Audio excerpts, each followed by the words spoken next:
concerning man's relationship one with another. The first one is concerning slavery.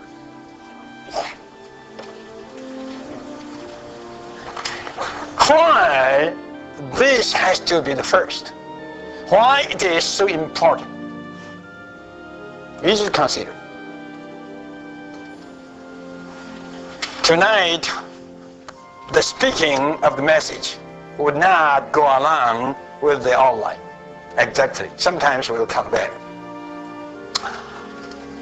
You just consider why. I say again, this is one of the best ways to understand the Bible. That is, you have to find out the spirit in it. Right.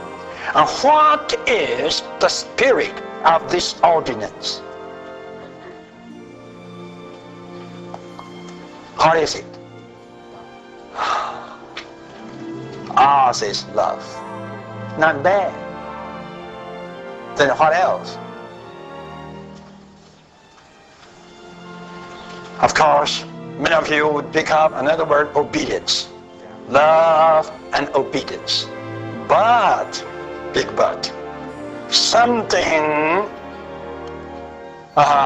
is prerequisite to these two. And how could you love? And how could you obey? How could you love and how could you obey? You must go to Philippians 2. In Philippians 2, two words are used concerning the Lord Jesus. The first word is empty. And the second word is humble.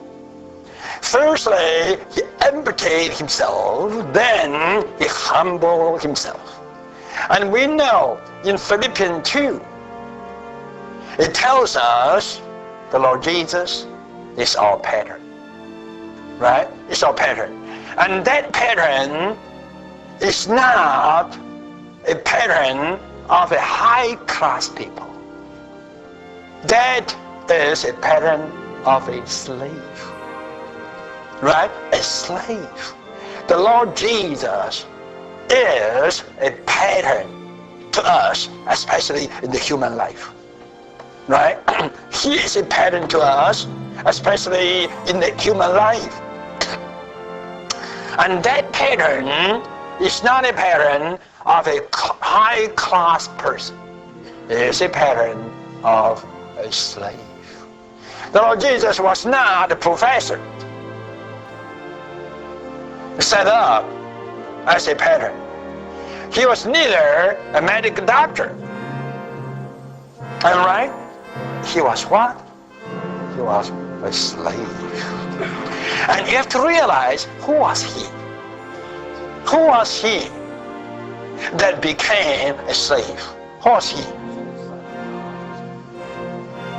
Sorry to say, it doesn't say the Son of God. It says what? It says he was equal to God. Right. He had the equality with God. And his rank was that high. In the whole universe, no rank is higher than the rank of God. See, tonight, where would you rank yourself? Right? Of course, none of us will rank ourselves with God. Right? We will rank ourselves with Jesus. Why? Because Jesus, you know what? Became the lowest person. Became a person on the lowest rank level. He was equal to God, yet he became not only a man, but a slave. One who had the equality with God now became a slave. What is this? This is to empty yourself and to humble yourself. You tell me, who can keep all these detailed ordinances. Who can keep?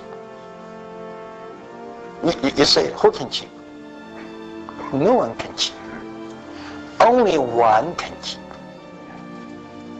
This one must be the one who is willing to be a slave. You know what is a slave? Is a slave? A slave knows no right. R-I-G-H-T. A slave only knows sacrifice, service. A slave never considers his own interests, never claims his own rights. I'm right? His life and his living are all for others. I tell you, this is the spirit of the ordinances. Are you going to keep the ordinances? You say yes. You have to realize, first of all, you must be a slave.